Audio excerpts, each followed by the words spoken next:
Kang Bagja nih, ini kan menarik nih pemberitaan Tempo dan sempat menjadi pusat perhatian semua orang ya. Saya bilang Tempo ini luar biasa, masih seperti dulu, nggak pernah berubah-berubah ya. Kata-katanya masih menggetarkan kita. Tempo itu menyebut bahwa PSN itu sebenarnya hanya modus. Modus pemerintah melindungi pengusaha nakal. Waduh. Berani banget ya. Iya.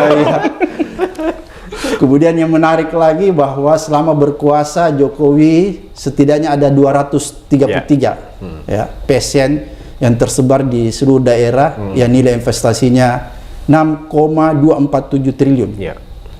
Bisa nggak Kang Bagja dijelasin nih kenapa sampai kira-kira ya kita bisa menyebut bahwa sebenarnya PSN ini hanya modus pemerintah untuk melindungi pengusaha nakal? Makasih Bang, ketemu lagi di sini setelah dulu ketemunya di KPK. Tempo menyebut begitu memang bahwa PSN itu jadi modus. Mengapa begitu? Karena seringkali PSN itu nggak ada kriterianya kan, dan menjadi blanket atau menjadi apa? Menjadi selimut untuk memuluskan proyek yang besar. Sementara proyek yang besar itu kan selalu dimiliki oleh konglomerat, oleh pengusaha, sehingga PSN itu jadi legitimasi.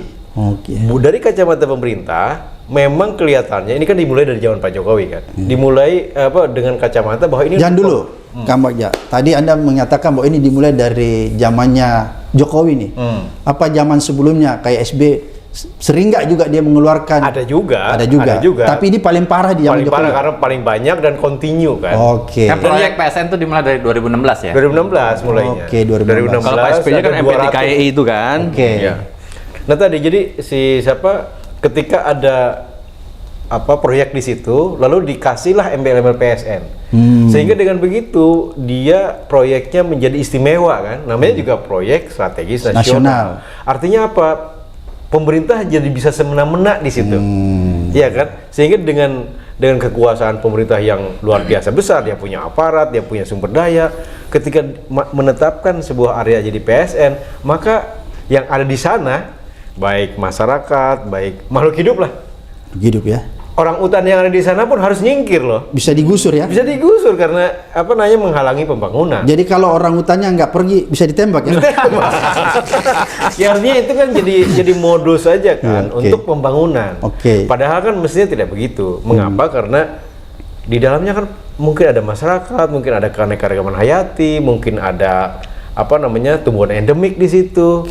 Harusnya kan itu jadi dilindungi yang pertama kan. Karena itu kita menyebutnya jadi modus untuk atas nama pembangunan. Dengan begitu maka melindungi pengusaha yang kalau tidak nakal Bang, pasti dia tidak akan ngerjain proyek itu kan. Kalau tidak nakal. Jadi pengusaha yang tertarik terhadap proyek PSN ini rata-rata pengusaha nakal ya? Iya karena ini juga diliput dalam Nawadosa, edisi Nawadosa. Proyek strategis nasional itu membuat konflik sosial meningkat, pelanggaran HAM meningkat, perusakan lingkungan meningkat. Kan tiga ini, satu untuk mengutamakan pembangunan yang ekonomi tadi itu, atas nama ekonomi tadi itu, tapi mengorbankan yang sosial dan lingkungan. Lah kalau begitu Bang, ini semua konsepnya jadi buyar yang disebut dengan pembangunan berkelanjutan itu. Pembangunan berkelanjutan itu kan harus mengutamakan tiga kan, ekonomi untuk pembangunan, tapi tidak boleh mengesampingkan aspek sosialnya, tidak boleh mengesampingkan aspek lingkungan. Kalau dua ini rusak, dia tidak lestari. Jadi buat apa membangun kalau gitu? Mas Unu nih, ini kan menarik kalau kita lihat, kita bicara lebih spesifik lagi. Kita tarik PSN PIK 2 nih. Ini kan kalau kita lihat sebenarnya PSN PIK 2 ini tidak termasuk kategori yang bisa dijadikan PSN. Ya, sebenarnya. Banyak aturan-aturan atau banyak indikator-indikator tidak terpenuhi sebenarnya sehingga tiba-tiba dia dimasukkan di dalam status PSN. Kan kalau orang awam nih berpikir kalau PSN itu rata-rata itu untuk kepentingan umum kayak jalan, pembangunan LRT dan lain-lain sebagainya. Kalau Mas Sunit nih melihat, kira-kira ada apa sih sebenarnya di balik peristiwa ini tiba-tiba PSN PIK 2 ini ditetapkan sebagai proyek strategis nasional, padahal kan nyata-nyata yang kerjakan ini kan swasta full ya. Kemudian kalau saya pernah berkunjung ke sana, kelihatannya saya tuh kadang-kadang berpikir apanya ini yang masuk dalam yang kategori strategis ya? Apanya ini yang bisa dimanfaatkan oleh kepentingan publik sehingga dia bisa masuk kategori PSN. Kira-kira kalau menurut Mas Sunu nih, kalau alasan dari Pak Aguan waktu kita wawancara sih, dia mau membangun sebuah kawasan tempat terintegrasi. Salah satunya adalah tempat show yang besarnya, Mas, 3 kali besar dari ACE yang ada sekarang di BSD itu. Dia maunya adalah grab wisatawan asing datang ke Jakarta dengan alasan bahwa selama ini Jakarta tidak pernah menarik buat wisatawan.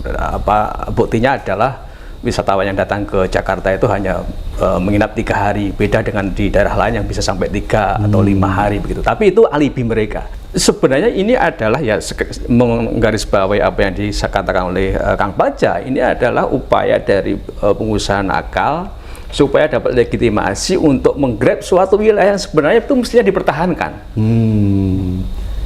Wilayah yang selama ini digarap oleh penduduk untuk tambak, sekaligus juga wilayah yang sebenarnya juga untuk menjaga Jakarta ini supaya kemudian tidak ada abrasi, termasuk juga tidak ada air laut yang intrusi terhadap tanah di Jakarta. Tetapi kan kemudian itu atas nama proyek itu kemudian sekarang mau diuruk atas nama bahwa ini kan tanah jin, buang anak di sana yang enggak seperti tanah yang enggak laku begitu.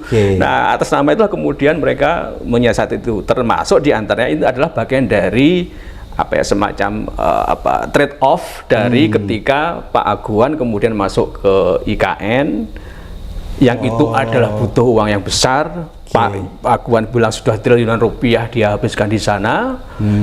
Sebagai imbalannya adalah PSN itu tadi, trade off-nya tadi itu. Paham. Sehingga kemudian disitulah kemudian ada PSN, yang namanya PSN seperti yang dibilang oleh Bang Baja tadi, termasuk kemudian di situ adalah karena statusnya PSN ya dijaga oleh militer, oleh polisi, dan semua orang tidak boleh masuk ke situ kan. Kemudian nggak bebas ya kita. Nggak bebas. Gitu. Sebetulnya lokasinya kan dia ada di ujung ya. Jadi sehingga dengan begitu sebetulnya dia menjadi pelindung bagi proyeknya PIK 2 itu. Jadi PIK 2 tadi di sini, memang dia udah konsesinya Pak Agung Sedayu Group, dia ada tanah di sini yang kalau dia diolah di sini memang jadi melindungi proyek ini. Masalahnya adalah lokasi ini itu udah dikuasai oleh masyarakat. Nah, memang jadi debat di situ ya. Ini kan konflik lahan di Indonesia kan di mana-mana sama ya. Ada tanah kan kondisi aturan kita kalau bukan lahan milik itu tanah negara. Iya kan? Karena di situ masyarakat tidak bisa menunjukkan hak milik, maka itu tanah negara.